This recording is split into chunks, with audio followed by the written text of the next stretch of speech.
Another way to discover ARP poisoning attacks and other suspicious behavior in the network is to use Wireshark. So let's first of all fire Wireshark. And I'm gonna enable one feature here. If I go on Settings, Protocols, ARP, and detect ARP requests terms, I'm gonna tick that. That's basically going to detect whenever a device tries to discover all connected devices. So whether the attacker is using Wireshark or NetDiscover or AutoScan, whenever a device tries to detect all connected devices, Wireshark is going to be able to detect that. That's because this device is going to try to go through each IP. So it's going to go on 192.168.1.1, and it's going to send packets asking if there is a device exists on these IPs. So we're going to start sniffing on our Wi-Fi card, and I'm not going to do an ARP poisoning now. I'm just going to run NetDiscover. So just like we ran it before, we're going to choose our wireless card, and then I'm going to put my range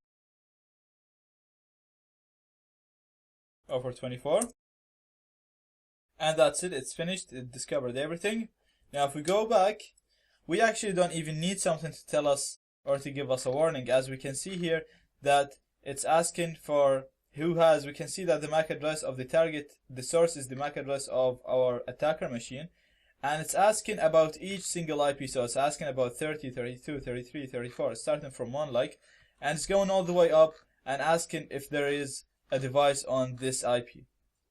Now if we go on Analyze and we go on the expert info, if we go on the notes, you'll see that we have an ARP packet storm have been detected, which is basically some devices trying to detect all connected devices. Let's go back here, and we're going to do an ARP poison, a normal ARP poison like we always do it.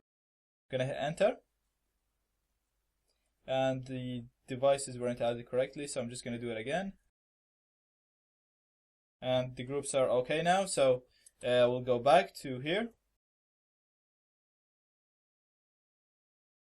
So if we go on Analyze and Expert Info, we'll see that we have another warning here, and that's a duplicate IP address for 192.168.1.1, which means that the router appears to have 2 MAC addresses. And this can never happen because each device should have only 1 MAC address. So we know that someone is trying to poison us here again. So that's the 3 methods that would help us detect ARP poisoning attacks. Now if we go, let me just go here, and I'm going to go and run an ARPA. This is my ARP table. So, and as you can see that these entries are dynamic. That means that they can change and they're allowed to be changed. So one way of completely protecting your network against ARP poisoning attacks is to use static ARP tables. In static ARP tables, entries are not allowed to be changed. So once you actually put and configure the MAC address for the router, for example, that can never be changed. Therefore, when someone tries to ARP poison your device and spoof the MAC address of the router, this is not going to work because you have a static table that its value can never be changed. The only problem with using static ARP tables is that you're going to have to configure the ARP tables in each device every time there's a new device connects to the network. Because they're static, they're not going to accept any changes to them. Therefore, you're going to have to manually configure each one of them whenever there's a new device to connect to the network. But it's a solution to completely protect your network against it.